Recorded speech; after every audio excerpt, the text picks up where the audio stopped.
Thor आसगार्ड का राजकुमार था, देवताओं की उस दुनिया का जहां अद्भुत शक्तियां और जादू मौजूद था। वो बिजली का देवता था और उसके पास था उसका शक्तिशाली हथौड़ा म्योलनिर। थॉर बहुत ताकतवर था, लेकिन उसके अंदर घमंड और जल्दबाजी भी भरी हुई थी।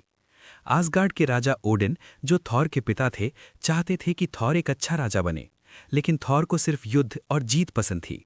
एक दिन उसने ओडिन की मना करने के बावजूद दुश्मन लोग जोटनहाइम पर हमला कर दिया।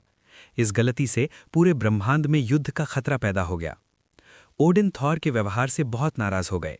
सजा के तौर पर उन्होंने थॉर से उसकी शक्तियां छीन ली। म्योलनिर उससे दूर कर दिया और उसे धरती पर भेज दिया। जाते समय ओडिन ने कहा, जो योग्य होगा वही इस हथौड़े को उठा सकेगा। धरती पर थॉर की मुलाकात वैज्ञानिक जेन फॉस्टर से होती है। यहाँ थॉर को पहली बार पता चलता है कि बिना शक्तियों के इंसान होना कैसा लगता है। वो कमजोर था, लेकिन उसके दिल में बदलाव आने लगा। वो दूसरों की मदद करने लगा और अपने घमंड को छोड़ने लगा। इधर आसगार्ड में थॉर का भाई लोकी सच्चाई जान लेता है कि वो ओडिन का असली बेटा नहीं है। ये बात उसके दिल में नफरत भर देती है। लोकी चालाकी से आसगार्ड का राजा बन जाता है और थॉर को वापस बुलाने से मना कर देता है। धरती पर थॉर जब म्योलनिर उठाने की कोशिश करता है तो वो नाकाम रहता है, लेकिन जब लोकी द्वारा भेजा गया खतरनाक योद्धा शहर पर हमला करता है, थॉर अपनी जान की परवाह किए बिना लोगों को बचाने के लिए आगे आता है। उसके इस त्याग और साहस को देखकर म्योलनिर उसे फिर से स्वीकार कर लेता है। थॉर की सारी शक्तियां वापस आ जाती हैं।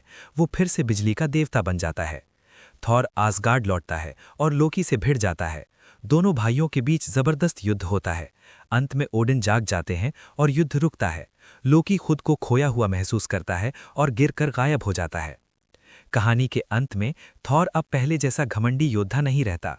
वो समझ जाता है कि असली ताकत शक्ति में नहीं, बल्कि त्याग, विनम्रता और जिम्मेदारी में है। यहीं से थॉर की एक नई यात्रा शुरू होती है, एक ऐसे नायक की जो आगे चलकर एवेंजर्स का हिस्सा बनेगा।